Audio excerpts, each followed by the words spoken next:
Hello everybody, this is Evan Lazar for CLNS Media reporting from Gillette Stadium in Foxborough on your New England Patriots, looking at the 10 burning questions for the Patriots heading into training camp 2022. And a big question for everybody that everybody loves to talk about, whether it's fantasy football culture or not, I don't know, but wide receivers is by far the hot button topic every single season, every single camp. Who's going to emerge there? Is a dark horse sleeper like a Trey Nixon going to make the football team? And who can we get excited about for the Patriots at wide receiver? They add DeVante Parker to this group. They draft Tyquan Thornton, but I'm looking at a second-year Patriot to break out and emerge as a go-to target for the Pats in his second season and for Mac Jones, and that's Kendrick Bourne, who is by far the most efficient Patriots receiver last year, by far the best wide receiver with the football in his hands after contact, after catch yards accumulated, easily the most explosive Patriots wideout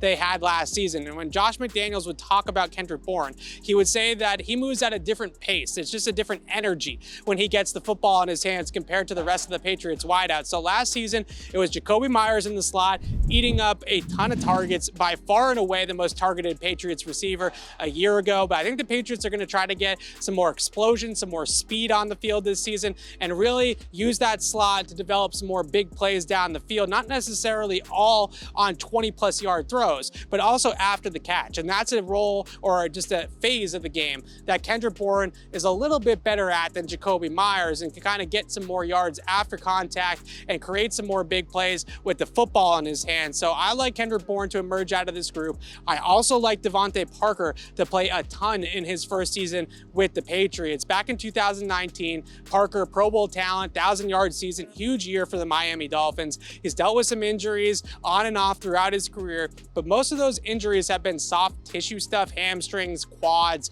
things of that nature. Nothing really serious. It's not like he's blowing out an ACL and missing the entire season. He's a nagging injuries type of player. And based off of what we heard from Parker in minicamp and some of the things that you hear about how the Patriots are approaching DeVante Parker's training in the offseason, a lot of running, a lot of pliability, there's that word for Tom Brady, and just sort of working on his flexibility and getting his soft tissue injuries down. So I think the Patriots have a plan in place to maybe tackle it a little bit differently than what the Miami Dolphins did with DeVante Parker to keep him on the field. But that big body outside presence can get up the field, can create contested catches on the outside, really good in-breaking route runner, digs, slants, things of that nature, a red zone weapon. I think the Patriots have somebody in DeVante Parker that they've been searching for if they can keep him on the field. So Kendrick Bourne, DeVante Parker, I would expect those two guys, obviously if healthy, to have a really big role with the Patriots this season. And I'm sure Jakobi Meyers will still have a role of some sort with New England as well. Last but not least,